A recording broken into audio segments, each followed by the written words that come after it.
سب کچھ بالکل معمول کے مطابق تھا۔ علی اپنی زندگی میں مصروف، گھر، کام اور رات کو سکون سے نیند۔ مگر پھر اچانک سب کچھ بدلنے لگا۔ پہلے پہل تو اسے لگا شاید وہم ہے۔ رات کو سوتے وقت اسے یوں محسوس ہوتا جیسے کوئی اسے دیکھ رہا ہو۔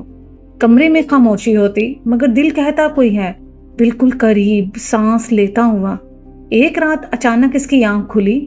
کمرے میں ہلکی سی ٹھنڈک پھیل چکی تھی، حالانکہ موسم گرم تھا۔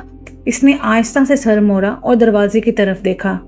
ایک لمحے کے لیے اسے لگا جیسے کوئی سایہ ہلا ہو، مگر جیسے ہی اس نے غور کیا وہاں کچھ بھی نہیں تھا۔ وہ خود کو سمجھاتا رہا یہ صرف ڈر ہے، کچھ نہیں۔ مگر بات یہاں ختم نہیں ہوئی۔ چند دن بعد اس کی حالت بالکل بدلنے لگی۔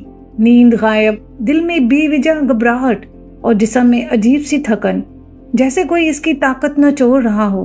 سب سے خوفناک رات وہ تھی جب وہ سو رہا تھا اور اسے محسوس ہوا جیسے کوئی اس کے سینے پر بیٹھ گیا ہو۔ سانس رکنے لگی، آنکھیں کھلی مگر جسم ہل نہ سکا۔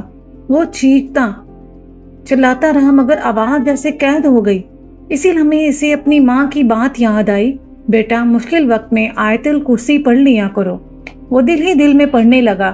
جیسے ہی الفاظ مکمل ہوئے وہ بوجھ ہٹ گیا۔ علی ہانپتا ہوا اٹھ بیٹھا، پورا جسم پسینے سے بھیگا ہوا تھا۔ اب وہ ڈر چکا تھا۔ اگلے دن وہ ایک عالم دین کے پاس گیا۔ انہوں نے غور سے سنا اور کہا، یہ جنات کا اثر ہو سکتا ہے لیکن ڈرنے کی ضرورت نہیں، اللہ کا ذکر سب سے بڑی حفاظت ہے۔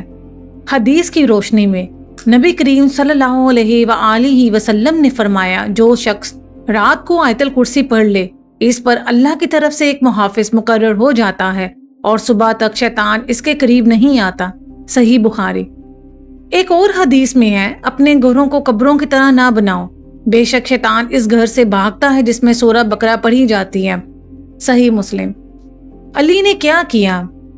اس نے روزانہ سونے سے پہلے آیت الکرسی پڑھنا شروع کی، سورہ فلق اور سورہ ناس پڑھ کر دم کیا، گھر میں سورہ بقرہ کی تلاوت چلانے لگا، صبح شام کے اذکار اپنانے لگا۔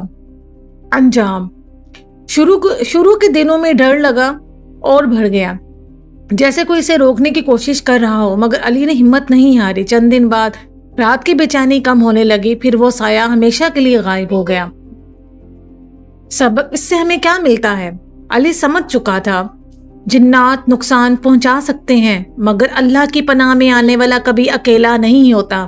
اصل طاقت کسی تعویذ میں نہیں بلکہ اللہ کے ذکر، ایمان اور یقین میں ہے۔